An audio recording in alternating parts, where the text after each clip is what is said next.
Hey Revolutionaries, I'm excited to bring you this week's episode with Elizabeth Pampalone, where we're talking about how she can create 1 year of marketing for your business or your new brand in only 5 days. Yes, 5 days. I'm like, what? Yeah, I mean, seriously, including website, branding, the whole branding concept, refresh, website, social media posts, email marketing.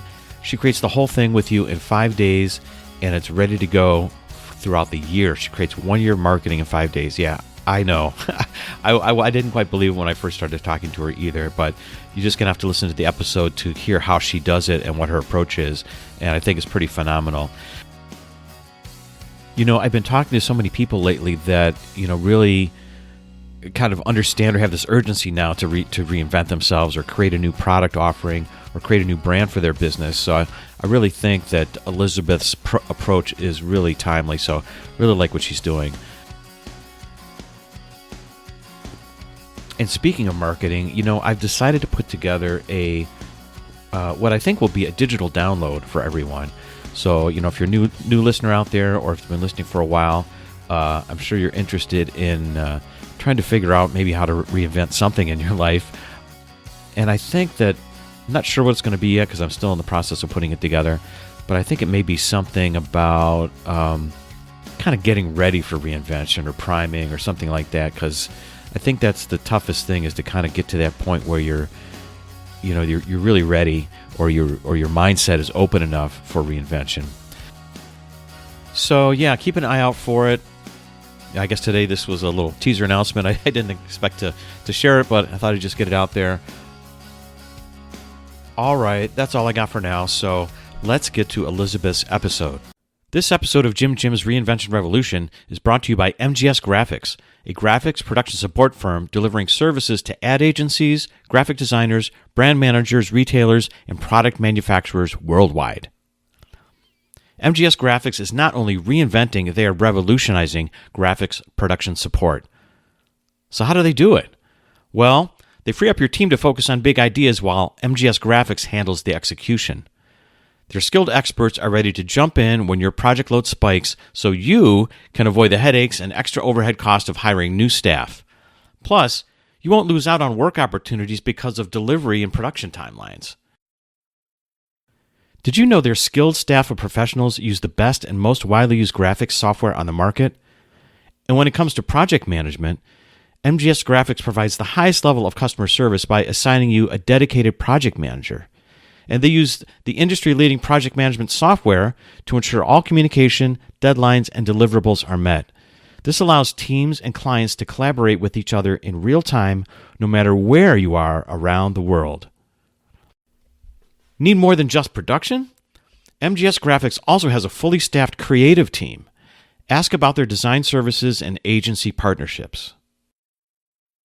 So, if you're looking for a partner to accelerate and support your business's growth, go to mgsgraphicspro.com/JJRR for 15% off your first project. 15%? That is revolutionary. Go to mgsgraphicspro.com/JJRR. That's mgsgraphicspro.com/JJRR. Welcome to Jim's Reinvention Revolution podcast, the show that explores reinvention in the digital age as it relates to career, creativity, and technology. Stay tuned for interviews with professionals, entrepreneurs, and creatives that have reimagined success and are making a pivot. If you'd like to listen to the entire back catalog, visit jimreinventionrevolution.com for instant access. And now, here's your host, Jim. Hey everybody, hey, this is Jim. Welcome to Jim's Reinvention Revolution podcast, episode 74. And I'm talking today with Elizabeth Pampalone, and we're talking about how she's been reinventing marketing lately. So Elizabeth, welcome to the Reinvention Revolution. Thanks for having me. Hey, well, thanks for coming on. You caught my eye, because I'm glad we got connected.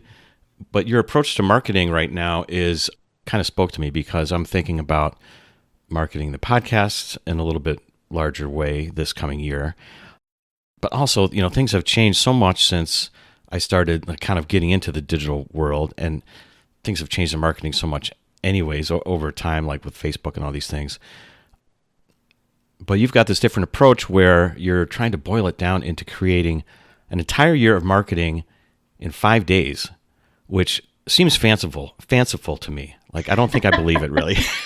But, and, people listening out there, do you believe you can do marketing for your entire business, like create it in a week? I'm not sure, but Elizabeth is going to tell us how. So what do you mean by that?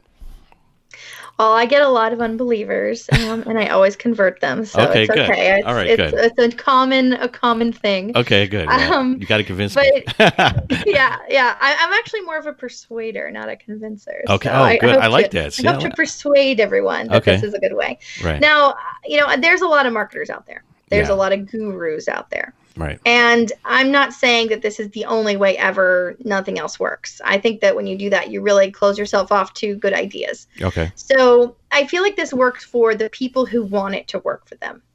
And by that, I mean, there are certain businesses out there who say, you know what, if I could do that, that would make my life easier. If I could do that, it would give me that leg up and that push ahead that I need.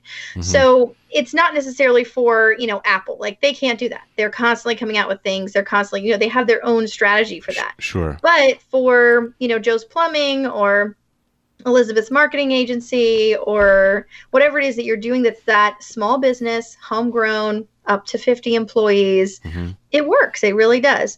And I've worked with companies that have been in business for 10 years and they try it and it works. I've worked with companies who just started, companies that are making $1 million plus. Mm-hmm. So it really depends on if you want it to work for you. So the way that I do that is it does require some hard work. It does require a little bit of effort and a little bit of time, a little bit of money. Okay. So you got all three of those little pieces in there. Right. But the way I do that is I start with branding on day one. We create a brand, do the collateral, we write an ebook, we create the logo and all that. The day two, we create the website from scratch. Day three, and this is finished, by the way, it's not just a plan or strategy, it's a complete implementation. Okay. Day three, we create 12 months of social media posts, which is 365 social posts in a day, created, written, designed, and scheduled. Okay. To day four, we create 12 months of blog posts, same thing, designed, written, scheduled. And then day five, we create 12 months of email marketing campaigns and funnels, which are designed, written, and scheduled. And this is something that I do all the time, so I know that it works. And I drink my own Kool-Aid. I'm a client as well. I do my own stuff on myself. Right. So my marketing, if you see my marketing, you're going to see what marketing, absolute marketing can do. I see. Well, I like that there's obviously an example that works out there. Okay. Boy, you just said a lot in just the past couple of minutes here. I'm like just trying to digest it in my mind because, there's just a lot of questions popping out. First one is, I guess, is this only targeted for people that are creating new businesses or new brands, or if someone that's established business comes out there and says like, look, I'm just looking to freshen up my stuff or whatever. Like, who are the people that you like to work with? First of all, I guess. I like to work with the new companies, but I really like to work with businesses that have been established because, like I mentioned, I've worked with a couple of businesses that have been in business for 7, 10, 15 years. Okay. And they're looking at their stuff and they're going, it's not connecting with people anymore. They have business. They're still in business, right? They're not broke or anything, but they're just looking at saying, I'm not connecting with the right people anymore. I'm not getting as good of leads as I want. I'm not qualifying as many good leads. I'm getting leads, but they're not the right ones. And so what that really says to me is that their messaging is broken. And so that branding day, that's really about messaging. We're not sitting there going, okay, let's change your colors in your logo, because sometimes that's fine. But maybe that tagline needs to be changed. Maybe that message, that actual overall message, that essence and soul of the brand changed from when you initially built it 10 years ago. So I actually had a girl come in. She was a photographer.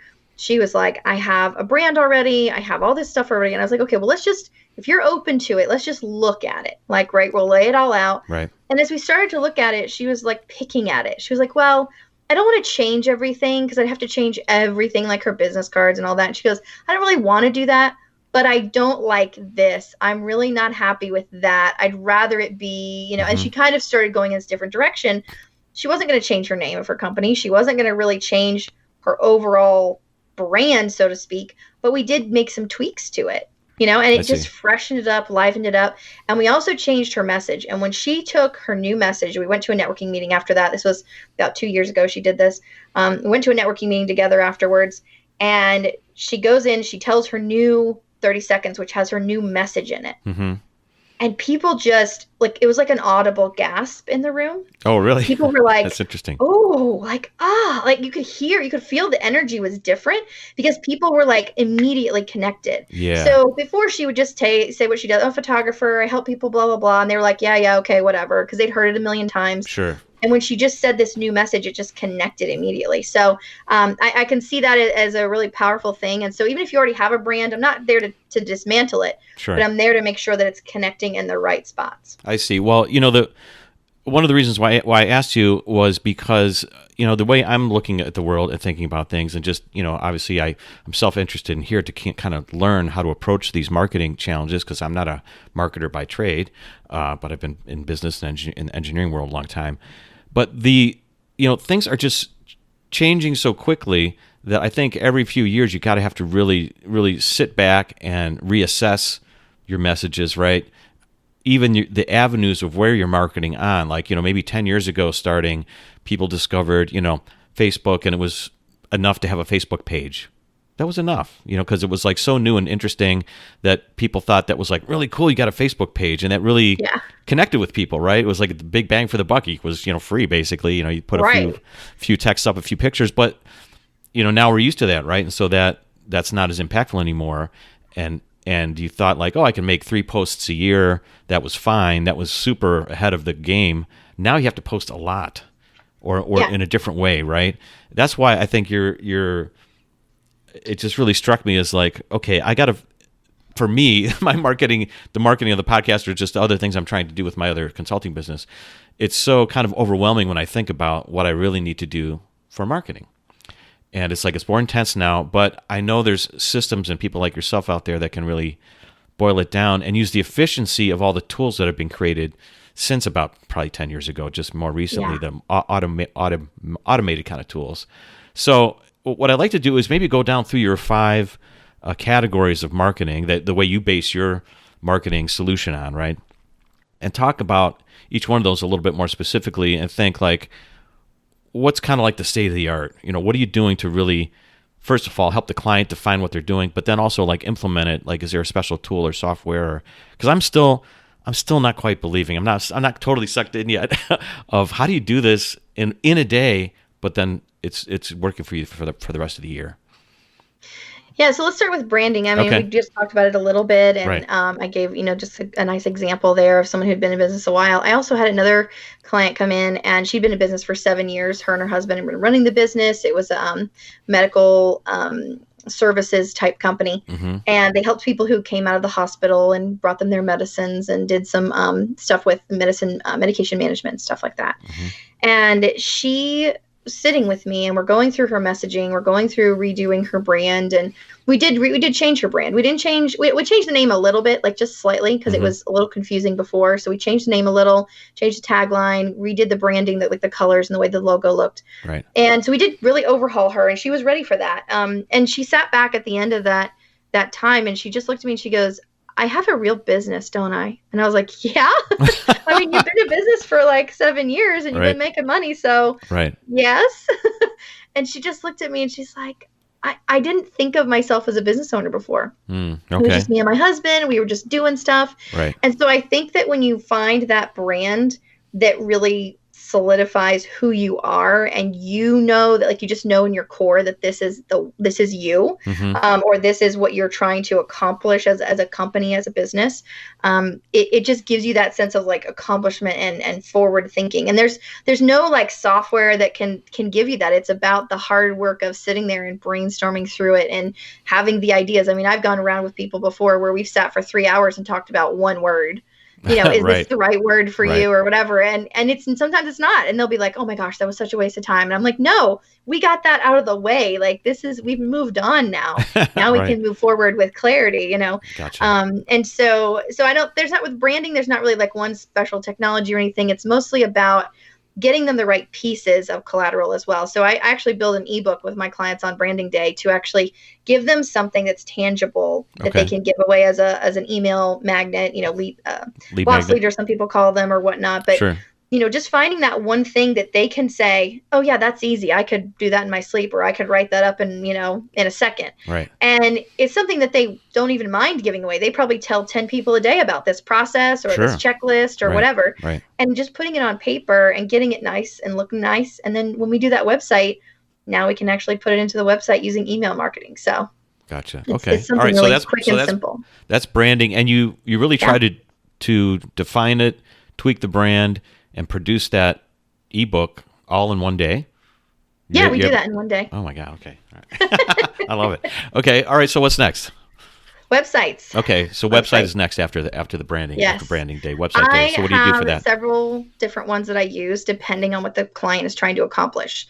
So there's a couple that I use if you're just doing more of an informational site, if you're trying to, and by informational, I mean, you're not doing e-commerce. Right. I gotcha. You're either not doing e-commerce or you're doing e-commerce. Okay. And then there's also memberships, and a lot of people want memberships, and I have other ones for that as well. So it really comes down to what is the actual goal of using an online platform like a website. Mm-hmm. And we try to build for that. So let's say somebody says, well, next year I'm launching this thing, and they know they're doing it and they're already moving towards that direction. Then I'm not going to put them in a website that's going to give them kind of what I call a tech ceiling, where they're going to hit the end of that, software, and then they're not going to be able to expand beyond that. I see. So I try to build whatever we're building, and most things can be done in a day. I mean, like I said, you do website in a day. Sometimes I can do e-commerce with them in a day. Mm-hmm. But then if they want that membership or something, I want to build it so that it's at least enough so that they can do that later on. I see. Or if they want to do e-commerce later on and they're not sure, they don't want to do it yet, but they know they want it later, I try to make sure they're doing the right one for that. So, I mean, there's so many out there that you could pick from. There's Shopify, there's Squarespace, there's WordPress, Wix, there's so many, but it really comes down to what's the goal and which one of these platforms is actually going to fit that goal the best. I don't really subscribe to just one platform. I like certain ones better than others, but there's not really one that I would say is the best. I would say there's a couple that are not the best, like at much, right. Maybe like one little tiny thing, one little niche they're good at. Yeah. Like Wix is not my fave just because they have a lot of issues with Google. And they have a lot of issues being seen on Google. So I see. I don't like to use them as much unless there's a very small niche that we're really going for. They have a really great platform for specific things. So yeah, that's a hard question to give you like a specific answer on, but that I do have a toolkit that I created that has all the tools that I would possibly use and like maybe like little descriptions why, but that one's a broad one. That one doesn't have like, here's the tool, I gotcha. Okay. Well, you answered my question before I asked it was like, do you have a preferred one or one that you only work in? So I like that approach of you're really trying to tailor it to the requirements or to the business, what makes sense, what makes sense for it. Because some people want to be more hands-on or less hands-on and want more capability or less capability. And obviously the e-commerce part is I think some of those, Wix and Squarespace, they have plugins now or integrations where you can do e-commerce, but it may not be the best if you're looking for a major site with thousands of products or something, right? Right. Those only give you so many products. And then there's things like Shopify, you can do thousands and thousands of products. But then the other thing about Shopify is maybe you have a really customizable product. That would be another reason I might use that one. So, exactly. But then for like a regular brochure type site, that's pretty much heavy e-commerce. You don't really need that. That's right. Yeah. And membership sites are even different from that. So yeah, it's definitely something that because I know enough about each one and I've worked with each one so much, I can kind of, if you come to me and say, hey, this is what I'm going to do with it, it's like, okay, yeah, this is the one you need, Oh, okay, I got it. Okay. All right, so we got branding, websites. So what's day three? Oh my gosh. Social media. Oh, okay, social media. All right, so this is the one Bane of our existence. Yes, that kind of just bugs me because I feel like you need to have a lot of content, and I'm not good at producing a lot of content. I mean, I'm okay every once in a while, but how do you approach it, or how do you leverage what you've done with the brand and the website so far? Like, tell me what your systems are or how you do it. So the brand is definitely the most paramount thing. I mean, that has to be first so that when you do the website, your website is built on top of that brand. And I've had people come to me and say, I've already got a brand. I don't need you to do my branding. And I'm like, okay, let's look at it. Mm-hmm. And then I will tell them usually why it's not strong enough to be like to basically build a website on top of it. So it's almost like having that as like the slab or the foundation of the house. We have to have the good brand, because then when we build the website on top of it, and then we put on social media, and then we put on blogging, and then we put on email marketing, now you've got all these things on top of it. It's got to be like hold all that stuff, right? And carry through everything. So with social media, the brand has to be done first. So if we're at day 3 already, we're going to be talking about getting basically all the content you already have and using that for social media. A lot of people are on podcasts. Like I'm on a mission this year to be on 100 media appearances, and most of them are podcasts. I've got 100 podcasts now that I can start pushing out that, that's great content, you know, and sharing your link to your site and all that stuff. So that's a ton of content for me to use again, and not just to use one time and say, yeah, I was on Jim's podcast. Great. Right. No, I can use it again. And like maybe 2 or 3 times, because I want to reshare it. That's one piece. We sit down and we actually make a strategy first. It's about 2 hours in strategy session at the beginning of the day. And we really focus on who we're talking to, right? Like who we're actually speaking to on social media, who the target audience is. We've already know who the target audience is from the branding sessions. We're really getting that clear. But then when we sit down for the social media, it says, okay, where are these people? Are they on Facebook? Are they on, Pinterest? Are they on LinkedIn? And I actually wrote an ebook about this. It's on my website as well. And it's free. But it's like this thing that you can tell like what people are on which platforms, and it changes. Sure. So several years ago, Snapchat was like a big deal with the young people, and now it's TikTok. So there's like all that stuff that does change. But it really gives you a great sampling of the demographics that are on those platforms, and some of them might surprise you. A lot of people are focused on Instagram right now, heavy focused on Instagram, and they're all trying to figure it out. And a lot of people are frustrated with it because the algorithm changes every 5 seconds. And most of the people on there are women under 35. If that's not your target market, you may be wasting your time. Oh, that's interesting. Yeah. And so that's kind of like this little like hidden secrets of social media that everybody thinks they have to be on all of them, when really I'm like, there's 2 or 3 that are yours, and you should just focus on that, hone in on those, and then serve your clients there the way they need to be served, not the way that the social media platform says they should be served. Right. Yeah. That's a good point. I mean, I'm just listening to you talking, I'm thinking I'm probably making every mistake that you're pointing out here of like trying to think I need to be here or there or whatever, or not being able to find my audience properly. Right. Cause I don't know all those nuances. Okay. Well, so when you do that though, you're talking about, again, this marketing for the year in one day. Yeah. So how are you able to, do you actually create all that content? Yes. I mean, obviously I know you can, some of the platforms allow you to schedule posts, right? But I use a scheduler. Right, use a scheduler. But I guess, how do you think about this overarching sort of? I mean, obviously, it must be an evergreen type approach to the content that you're creating, right? Absolutely. I believe that the evergreen content we have is 10 times larger than we realize. Like in our minds, we think evergreen content. You think, well, I've already told you that I have these 5 services, right? I have these 5 days. I've already said that. You've already heard it from me. Moving on. Right. But it's technically evergreen. It means that new people came in 6 months from now that didn't hear me tell you now. Right. I told you in October, someone comes in January, they're not going to go back to my October post and read all that stuff. They're going to want to see it again. And you're probably going to forget that I told you. Right. That's right. Yeah. And you're going to go, oh yeah, she does that. I forgot about that. I should talk to her, So, and it's all about, the touches. I mean, there's 7 to 12 touches are the average. It's about 10 is the base average. And if you're not hitting those touches, you're not seeing the growth. And if I put something out in October and I don't put it out again until next October because I thought, well, I haven't posted that in a year, maybe I should put it out again. That's 2 touches on that same topic or that same subject. So now I'm putting my sales, funnel or my sales cycle out like forever. Like it's going to take forever for someone to actually realize, oh, she does branding. Oh, right. So, right. I see. Getting people back into that, and also not, I repeat a lot of stuff. I do. And I also tell people about my sales. Like I'm not being out there like for today only, $7.95, whatever. I'm not doing that. but I'm actually saying, hey, I do branding. It's one day. Do you need help with your branding? Click here. Like, here's a whole breakdown of it. Sure. And just referring people back to your website. Like, that's a huge piece that people forget to do. They do all this education. They do all this, posts from other people, and they're not actually saying, oh yeah, I've got a website. It's pretty kicking over here, and we got all the info you need. Right. I got you. And I need to remember to tease you it, and say, oh, don't forget we do this over here. Have you checked out this or whatever?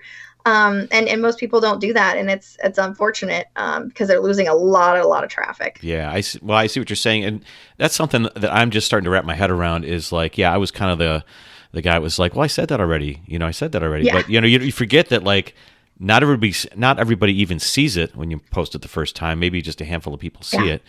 And so, you're really not, and the people that see it, they might actually want to see it again because it'll remind them, oh yeah, I saw that a couple of weeks ago. I was going to act on it, but I forgot. And so really it's hard to produce too much content in this environment that we're in now, really.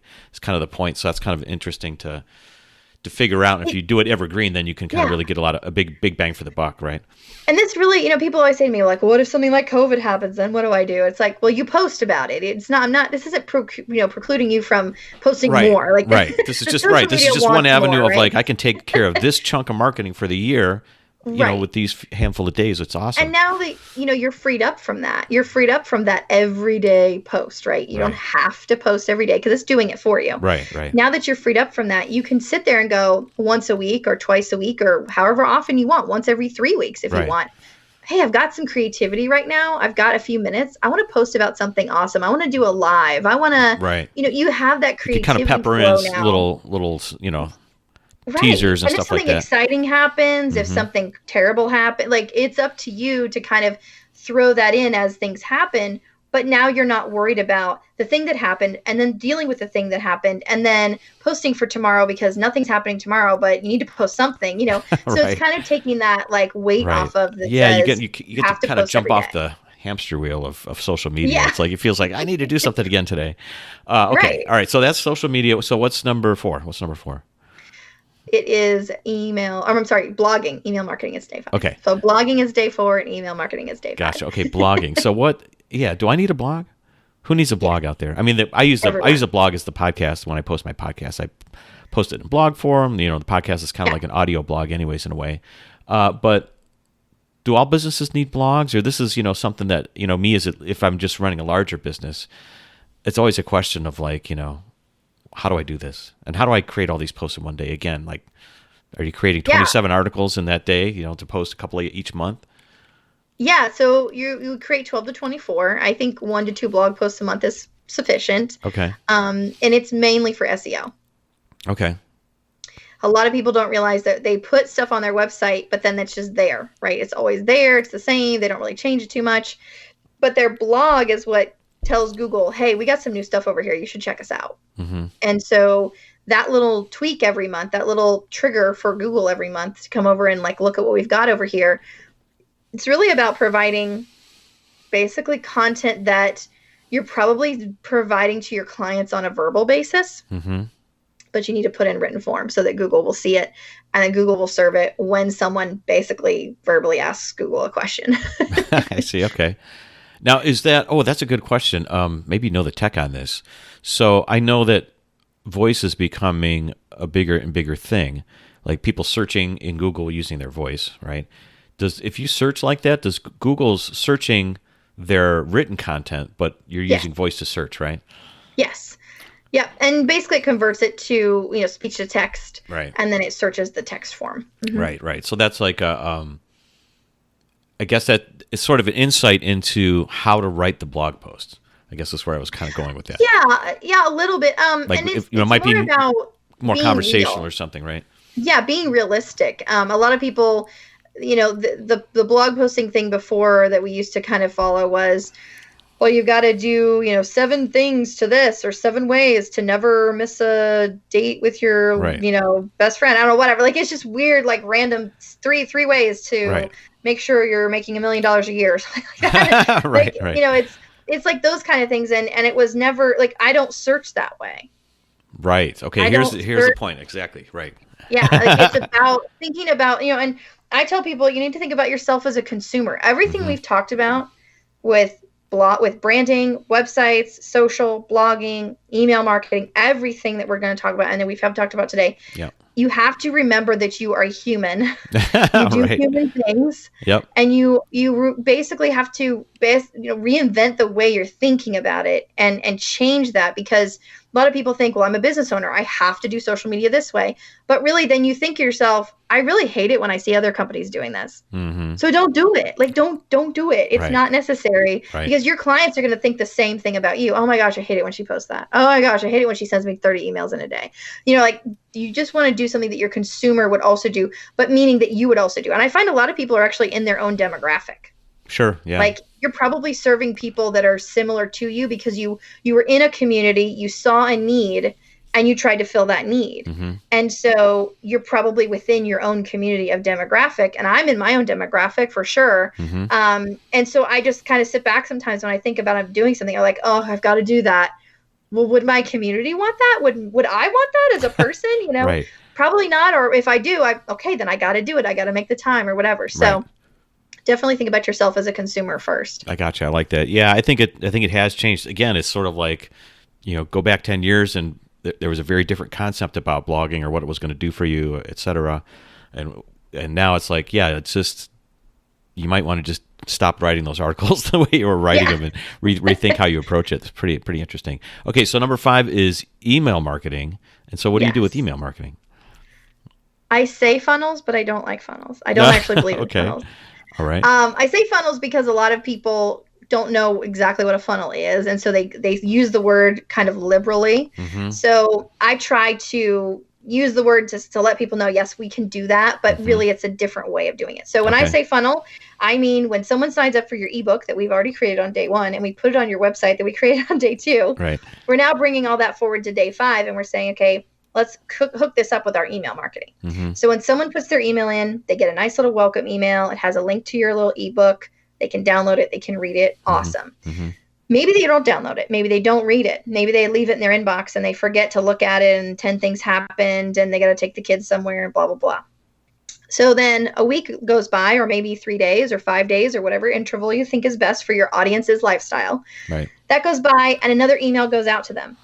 It says, hey, I just want to let you know that if you did read the ebook, I want to call this one section to your attention. Let me know what you think of it. Short and sweet, right? Right. Then a couple more days go by, maybe a week, and you say, I am so glad that you downloaded that ebook, and I wanted to let you know that this, or I wanted to point this out, or I wanted to ask you, this something happened to me, and this really is why I wrote the ebook, or whatever, right? So you're giving these little insights.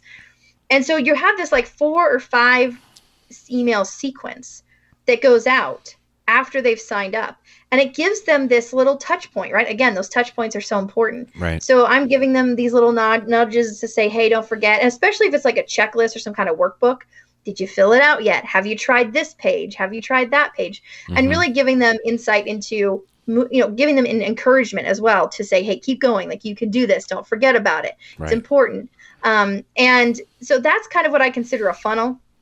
But when people talk normally about funnels, they say, first you need to sell a free product, then you need to sell a $27 product, then you need to sell a $200 product. More transactional kind of feeling or something. Right. Yeah. Right. And actually, I believe that it's actually just as difficult to sell a $27 product as it is to sell a $27,000 product. Sure. You're still trying to sell someone something and part them with any amount of their money. That's right. That still requires knowing, liking, and trusting the person that you're working with. So I think that the funnel for me is more of a sequential email to get them to encouragement, give them encouragement, get them to complete something, a task maybe, using your ebook or whatnot. But I don't see it as this like transactional thing where it's, oh, you bought this free thing? You might want this $27 thing. And now you've got that. You might want this $2,700 thing going forward. Yeah, I got you. Well, I try to do that a little differently. Yeah, I like that approach. You're just trying to create the relationship. And if it makes sense for both of you, then it's like, hey, I like this person and I like what she does. And obviously they're responding to your emails. And then, then the selling part of the transactional part comes later and it makes sense for everybody. So yeah, I like that rather than just slamming people with a bunch of emails, like, trying just running the numbers game. It's like, well, if I do this to 1 million people, I'll get so many to convert, that kind of thing. Okay, cool. Well, so that's the 5 things.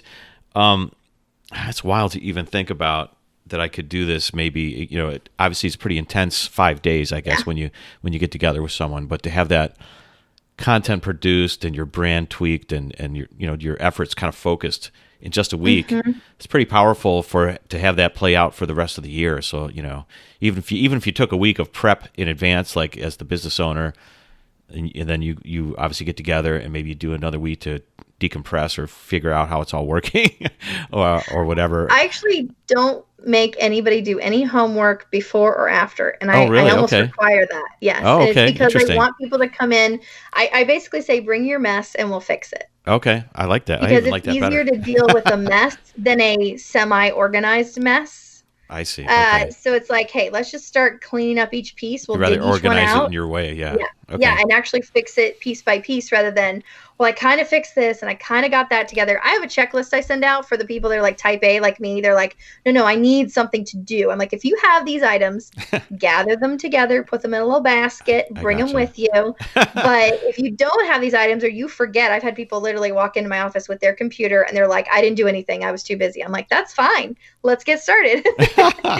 Okay. I like it. Well, okay. All right. So this kind of your response to what I was thinking, okay, leads me to my next question. And that is, I'm confused. Okay. Because you're so good at marketing and psychology and working with people. And that, that speaks to how you can like decipher and tweak brands and do all this real, kind of the strategic part of marketing. But you have this real technical background of computers and tech and stuff. You didn't start out as a marketer. So maybe we can rewind a little bit and talk about your own kind of reinvention back in the earlier days of like, you were just a tech geek. It sounds like to me, like just starting out. How did you get turned on to marketing, or what spoke to you about going this way into entrepreneurship? Well, in 2000, I went to a class at a library on HTML. Okay. And I fell in love with a language that was not French or Spanish or, German. Right. And my parents were a little bit like, okay, girl, like you do you. But they didn't really understand it. So now, are your parents geeky or technical in any way? Are they connected to it or? No. Oh, okay. No. That's even more interesting. They are completely removed from that. My mom she homeschooled me and my siblings. I have 4 siblings. She homeschooled all of us through K through 12. And so she was more of like a teacher, if you will. Just that's kind of was her profession. And then my dad, he was a postal worker. Oh, wow. So really totally not technical, right? Okay. Interesting. Okay. And I just fell in love with it. And I said, I'm going to do this. And they said, okay, well, you can play around with it. And I started to think about college at this, getting to this point. And they said, okay, well, what are you going to do? And they're like nursing, teaching. Right. They're kind of pointing me in these like safe directions. Right. And I said, no. I said, I want to be a programmer. And they were like, can you make money at that? So I literally had to go and prove. That's at crazy. This point, it was 2003. So that's not really a, time frame where it was like the internet was booming, but not to their level of their knowledge. So I went to the library and I got one of those career books that says here's how much each career makes, right. And I found computer programmer. It was this tiny little section and it said $60,000 and that satisfied them. They were happy enough. Oh, they were happy that. enough. Said, yeah, they're like, you okay? You think you'll do okay? All right. As long as you're not so I on went the to college streets. for that. I did 2 years.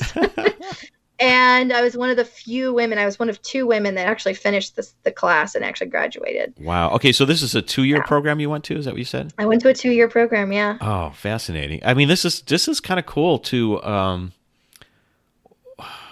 What made you discover it in the first place? Like you said, you took this class, but why did you take the class in the beginning? I loved being at the library. I mean, it was like my. You were just a library nerd. Hang out. I was, and I actually. That's great. And this was when I was about 14. Okay. So they wouldn't let me work there. So I just tried to hang around as much as possible because you had to be 16 to work there. Okay, interesting. So I just was like, hey, if I could just be at the library, and maybe they'll because I always would ask them every single couple of weeks. I would say, okay, maybe I could just do something and you don't have to tell anybody. I could just shelve some books. They're like, no, you cannot work here until you're 2 years from now. Right. And so I just kind of was trying to hang out. Maybe they would relent at some point. Right. But I just took the class because I always liked all the classes. I mean, sure. I took a ton of them. They were free, right? Yeah, and my parents, they would take us up there and I'd say, oh, I'm taking a class or whatever, Okay. So it's just kind of one of those things. I loved the library, and I was actually thinking about going into library science and becoming a librarian. And when I found HTML, I was like, no, this is it. Oh, wow. I love that. I mean, it's just so cool to again, especially now, I guess this is my message of the podcast overall in a way, is that the world is so wide open and there's so many things you can do and so many opportunities you can really leverage, even for free, like you just said, that this notion of like kind of pushing people into these sort of traditional careers, or this, the way the world was in the 20th century of like, aren't you going to be a doctor or a lawyer? Like, okay. I mean, those professions are still viable, clearly, right? We still need those people, right. But those don't speak to everybody all the time. And now there's this real creative way you can define your own lifestyle and approach to living in the world, which is really cool. Like at your own, at your own pace or your own intensity or whatever it might be, versus no, you got to work this many hours a week at this corporate gig. So it's just cool that you were able to discover that early on. Okay, so you get out of school, and what do you start doing right away? Did you work for a larger company? How did you get into entrepreneurship? Yes. I actually worked for a software development firm. Okay. I programmed in database access databases, which is like the worst thing you can possibly do. Okay. It's like the lowest form of programming you can do. I mean, if you tell anyone you've ever programmed a database, access database, they will like, oh, I'm so sorry. It's like your dog died. I mean, they're so apologetic. Wow. Okay. Because everyone knows that it's like the hardest thing, and it's not even really a thing as much anymore, but at the time it was like big. And so I hated every minute of it. I was in a cubicle. I did not like that. I mean, in college, I was able to, I worked at the library, and then went to school, and then I kind of bounced around. I was interning for some people. And so I was really out and about a lot. Mm-hmm. And so I was never anywhere for more than like 4 hours, and then when I got to the software job, I'm like 10 hours in a cubicle, and it was awful. Right. Okay. So I got married at the same time. Yeah. Okay. I got out of school, got the job, got married. And 3 months after we got married, my husband had an affair, and he left me. Oh. And he left me with nothing. I mean, he took the car, he took the house, he took the money, he took everything. Yikes. And I literally had to start over. I had to move back in with my parents, which was, I felt like Alice in Wonderland in that big house or the tiny house, and her arms and legs are sticking out the windows. I felt like I was just so stuck, Right. I didn't like it. I didn't want it to be that way. And I had already gotten out, and I'd already done all these things, and now I'm have to starting over again. And so my parents moved to Florida, and we lived in Ohio. And so they moved to Florida, and they're like, you're coming with us. And I was like, well, I got nothing else to do, so I guess I'm going with you. Okay. And I moved down here with them, and I was kind of bouncing around in different like part-time jobs, and was too overqualified for this, too underqualified for that. It was the start of the recession, 2007. Mm-hmm. Right. And okay. Interesting time. I'm like, what am I supposed to do? Like, no one will hire me for a living wage, right? Mm-hmm. And my mom said, you have to pick 2 things you like, and you need to make a job. You need to make a job because you cannot find a job. And she wasn't getting me out of the house. She was like, I don't want to see you this frustrated. You need to do something that you feel good about. Right. And so I said, well, I like old people and computers. Hold on. You just said something right there. Okay. I think this is the message that people really gotta hear. Like, open up their ears and just hear what you said, because now is the time to do this. Now we have so many systems and communications and software explosion, whatever, where you can really, if you just understand what you're really passionate about, like do something happy, like your mom was looking at you, observing you, like she could probably get something to get by, like a stupid, job at a retail store or something to like, just get by and pay some bills. But that's not what she wanted for you, right? You don't want that for yourself, some limiting kind of job. So are you still living at home at this point? Yeah. So you had some you had some kind of something to backstop you. But okay, so how did you take her advice or think about it and be creative enough to figure this out? Well, she kind of was like, don't think, just say 2 things you like. Right. Like just blurt it out. And I was like, old people and computers. Okay. And perfect. I was like, old people and computers. And she's like, well, okay. You're going to have to find out where those things coexist. Right. And I was like, all right, well, this is Florida. There's a ton of senior centers. Maybe they have a computer lab. Sure. Maybe they want a computer teacher. And it was just kind of that progression of like, I can see the pieces fall together. It wasn't necessarily that I had to be super creative. Right. It was just, okay, old people and computers. Well, where do old people go? They go, Yep. I'm 20, so everyone was old, but where they go to senior centers. Okay. So what do senior centers do? They teach classes, they have dance classes, they have, whatever. Right. And I called one, I was like, do you have a computer lab? And they're like, yeah. I said, okay, do you teach classes? Yes. And do we have a computer teacher? No, we just lost her. She did something, blah, blah, blah. Oh my gosh. Wow. Okay. Can I, how much do you pay? Right. And I started making $15 an hour working 2 hours a week. Mm-hmm. I mean, it was literally like right. $30 a week. It's not anything. Right. And when I taught one class, I got some people in there and they were saying, oh, well, my computer doesn't do this. Can you come fix my computer? Do you know? And it was just like immediate. Well, now I have this well, how much do you charge? And I was like, $35 an hour. I'm just making up numbers. I don't know. Right, right. Driving to people's houses, going in their homes, fearless, thinking nothing's going to happen to me, thinking, right. well, they're old. I could outrun them if I need to. So I could pretty safe. Right.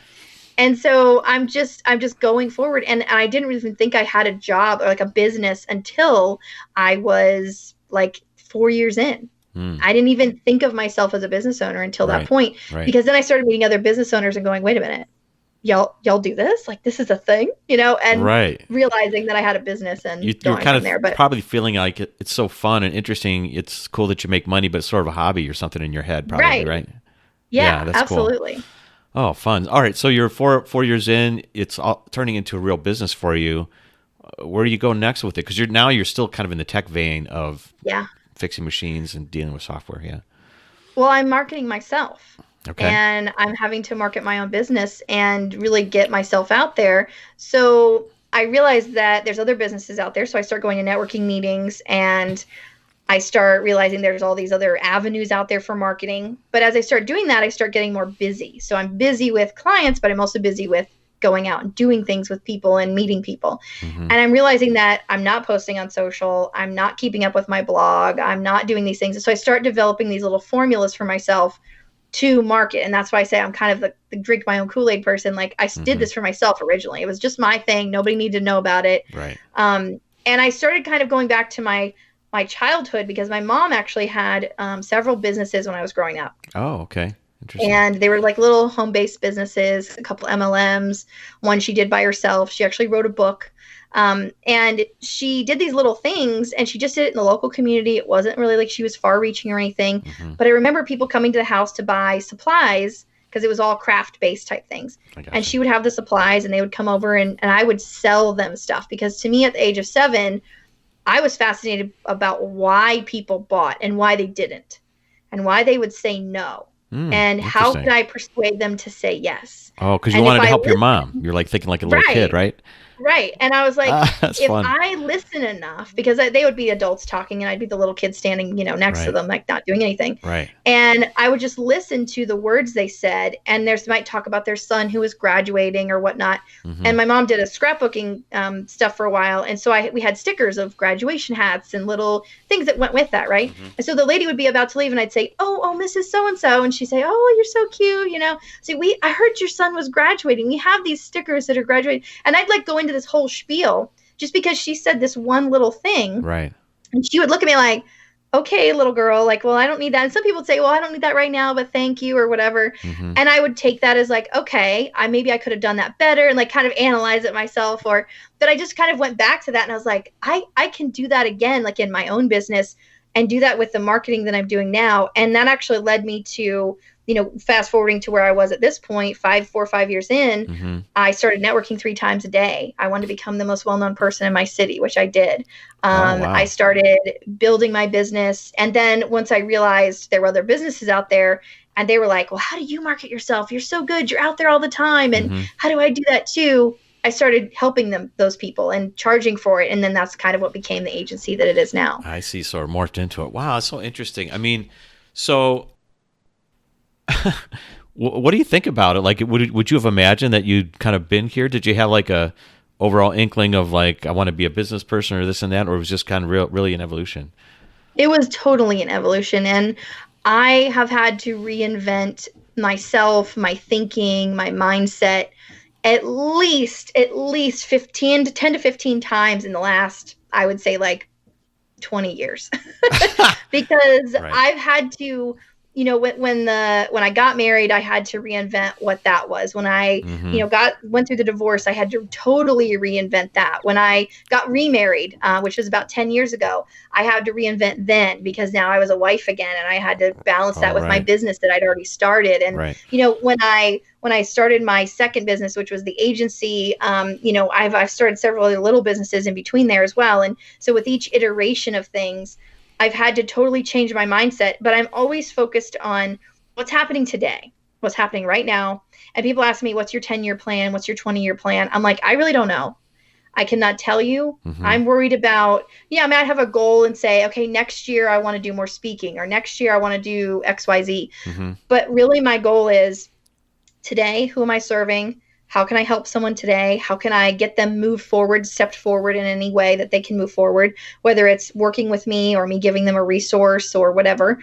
And how can I move my own business forward? How can I share this with enough people and say, I've been in front of 10 people today. That's pretty good. That kind of thing, and recognize those wins. And so I've had to reinvent myself so much that I feel like it's almost a daily occurrence now.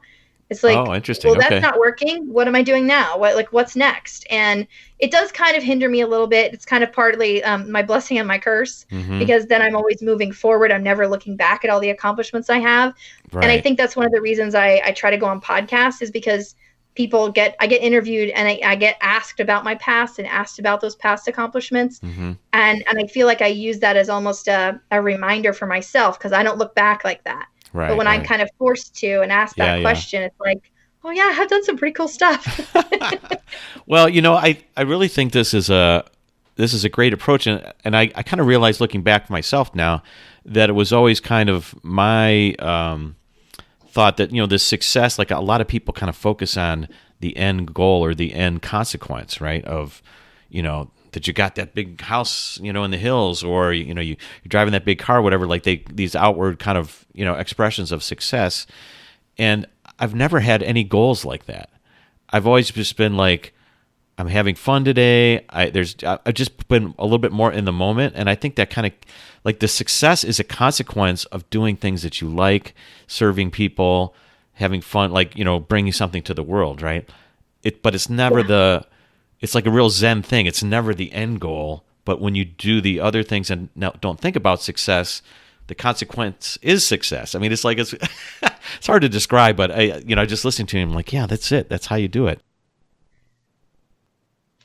We got a few minutes left on the podcast, but there's always a couple of questions I'd like to ask people in this vein about, and one is, through all the reinventions that you've had, maybe you can share a reinvention revelation with everyone in terms of like, what have you learned about yourself or about business that you wouldn't have figured out otherwise? You have to go through this process, and you've gone through it many times. So what could you share for people? There's one phrase that comes to mind, and this actually is also from kind of my teen years going forward into adulthood, and I still use it today. And it's very difficult for me. It's easy for me to say and difficult for me to practice. Yeah. Because I'm just like everybody else. I've never accomplished things, but I'm not any further along than anyone else in most regards. And the phrase is, this is temporary. This is temporary. And I know that when people are at that point, because I've been there many times, when you have to reinvent, you have to really, step back and say, okay, what am I even doing here? Like, do I have all the pieces I need? Do I have all the things that I need to move forward? Or am I just stuck? Why do I feel stuck? Right. And so this is temporary phrase really gives you this kind of out in your brain, because your brain wants to fix things. It wants to fight or flight. It wants to do something, right? Right. And when you need to sit and think, this is temporary phrase gives you that out in your brain that, okay, I can endure this for a little while. I can be here for a short time. It's saying there is a light at the end of the tunnel, even if you can't physically see it. I see. And, and also that this is temporary it's not temporary that this will go away completely, but that it will change. It will change and be something different, maybe something slightly different or something drastically different. Right. And so just like the sun goes up and down every day, and the moon goes up and down every day, that's a change. That's a temporary thing. It's hot in the middle of the day and it's like, oh my gosh, this is unbearable heat. But it's temporary. It's going to change in a couple hours, right?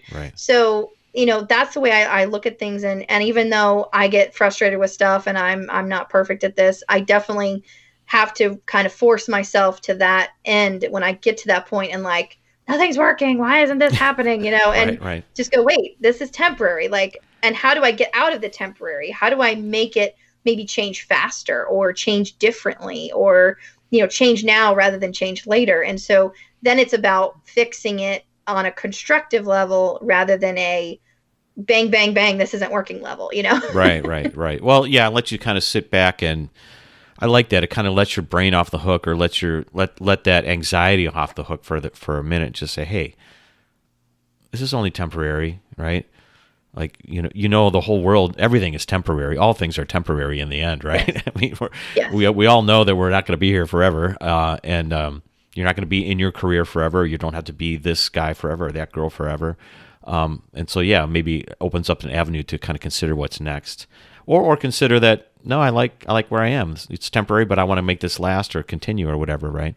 And make the most of it. So if it's something that's good, if it's something where you're like, and it's also kind of one of those things that like I'll sit sometimes and I'll be working and I'll be like working really hard and working long hours and doing extra stuff and I got to get this done. And then I'll look over and my husband is sitting in, the living room and he's just sitting there reading a book because I'm working. You know what I mean? And I'm like, okay, well, he's not going to be here forever. Not that, we're getting divorced or anything, but he's a human. Yeah. It's day to day, people die, people, things happen. And so it's like, do I want to say I finished that last email or do I want to say like, we had a fun evening or whatever. Yeah, it's for that too. I like that. Oh, I like that. I'm going to try to use that. Today's temporary. What would I change or what would I do differently? Yeah. It kind of puts you in that frame of mind. Okay, well, along those same lines, so, with the way the world is going, where it's things, the tech, there's a question about tech, the way the technologies are always changing and something always new is coming along, a new social media thing, a new marketing technique, et cetera, that you have to kind of stay up to speed on and all those things. How do you think about sort of the required change that you're confronted with in regards to technology? Like what's, is it give you anxiety or you just lean right into it because you're kind of a tech nerd at heart, or how do you think about it? Well, it does give me some anxiety because, I want to be on the cutting edge of things. But at the same time, when I actually sit down to look at some of this stuff, someone will say, have you heard of such and such? And I'll say, oh my gosh, no, I haven't. Oh my gosh, I'm so behind the times, Right. And I'll go to look it up and I'll like start diving into it and digging around it. And I'm like, wait a minute.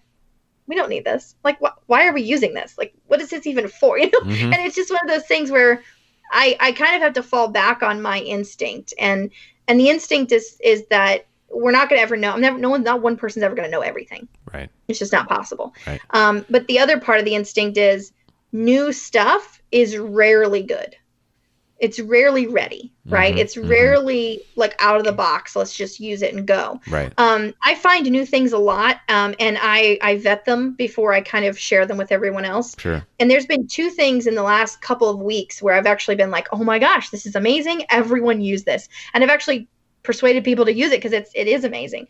But that's rare. That's a rare thing. And I get so many emails from colleagues, from clients, from, services that I use. And they're, use this new technology. Here's this new program. This is going to help you with your contracts. This is going to help you with your invoices. Right. But what I find is that if you find a system that works, you should stick with it. So, for example, I've always tried to use a CRM. CRMs are customer resource management. Right. And they help you to basically decide, how many times you've called someone and are they responding to your sales and things like that. And then you can decide if they're a won sale, a lost sale, where they are in your pipeline, right? Sure. I have a lot of people I talk to on a daily basis. I should be using a CRM. However, in the last 13 years, I have never, for myself, the way my brain works, been able to use a CRM, and I'm still a 6-figure plus company. So, right. But my brain will not let me. I've tried them, and I've set them up, and I've purchased them. I think I've spent probably more money on CRMs than I have on coffee in the last 13 years. And people always say, well, none of the other ones worked, but this one worked for me. And I'm like, okay, well, maybe that's the one for me. Right. And what I end up going back to, honestly, and this sounds so crazy, I use the Apple Notes, and every client that I talk to that I think is a prospect, I write an Apple Note while we have our initial conversation. I make notes. I write in what I quoted them. The date is already on there, and I leave it in my notes. And when they call me back, I pull up their note and we continue on. Like, I don't need a pipeline. Doesn't have to be that complicated. It doesn't have. And for me, I've tried so hard and so many times. And about 5 years ago, I just said, I give up. I'm done with CRMs. You can have a CRM. I might recommend, if I know somebody needs one, I might recommend one or two because I've tried them all. But I'm not going to use one myself. And I think that when it comes to new technology, it's like, well, how do you work? How do you actually, and the same thing with social media. You need to use it for what you already want to use it for, what you're already doing, what you're already good at, rather than trying to mold yourself into this box that someone else has created. I gotcha. Yeah, you really have to be discerning. And I like the idea of kind of being a little bit more kind of a slow roller in terms of trying to figure out, not jumping in right away to new technologies, but then, if there's real value there, then you got to go for it, And that's when it makes sense. I kind of think the same way. Well, cool. Well, I got one more question for you before we get out of here. Yeah. And that is, considering you're kind of at the cutting edge and think about all these different techniques, and you work with many businesses, and your kind of mind is open to reinvention. Is there anything out there today that you feel urgent about? Like, I want to go tackle this or do this or just pivot into a different thing, or are you just chilling these days? How do you think about it? Well, I've always wanted, like when I was a kid, my job that I wanted to be an actress. That was my main thing. Okay.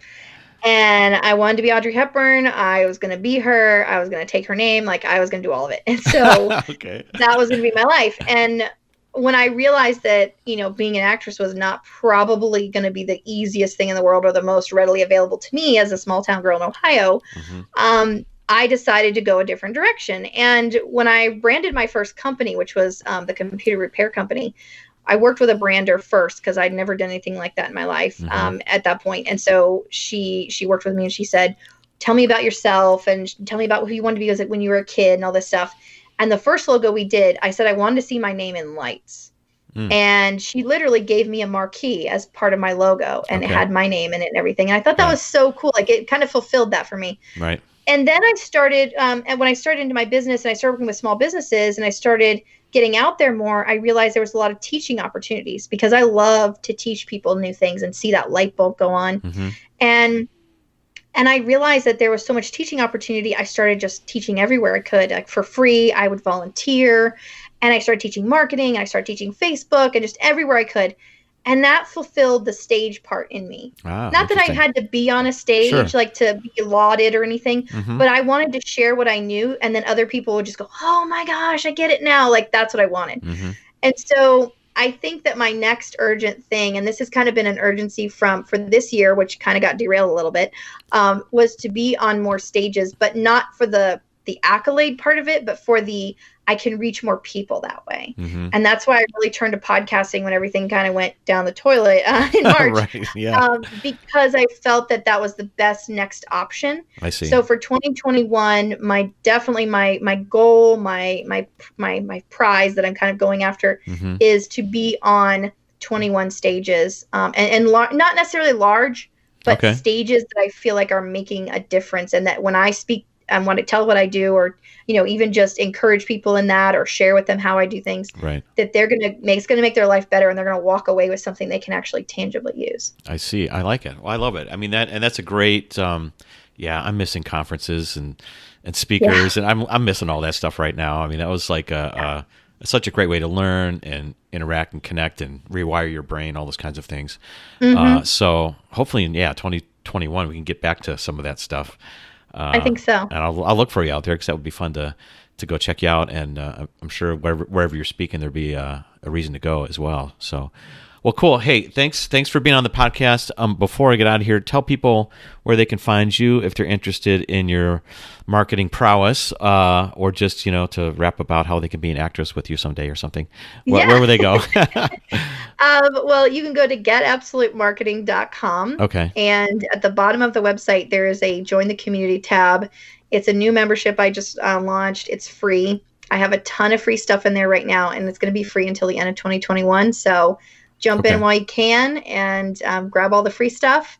And I've got some great community people in there. We're always commenting and chatting. It's kind of like Facebook, but not on Facebook, which I love. Okay, so, good. So it's getabsolutemarketing.com. Getabsolutemarketing.com. Okay, sounds great. And you can get your entire year of marketing in 5 days. That's right. It's wild, right? Okay. All right, Elizabeth, thanks so much for being on. Thank you. All right. Thank you for listening to Jim Jim's Reinvention Revolution podcast. If you want to hear more, join our mailing list at jimjimsreinventionrevolution.com. See you next time, and remember, the revolution has just begun. So dig in, embrace the process of reinvention, and start realizing the success you've always dreamed of. Hey revolutionaries, if you enjoyed today's episode and today's guest, let them know by commenting on their Facebook page, finding their Twitter handle or Instagram feed, and letting them know you heard them on Jim Jim's Reinvention Revolution podcast, and tell them what you got out of the episode, what you really liked, or how they inspired you. I know they would get a kick out of it and will help others find the same value that you found.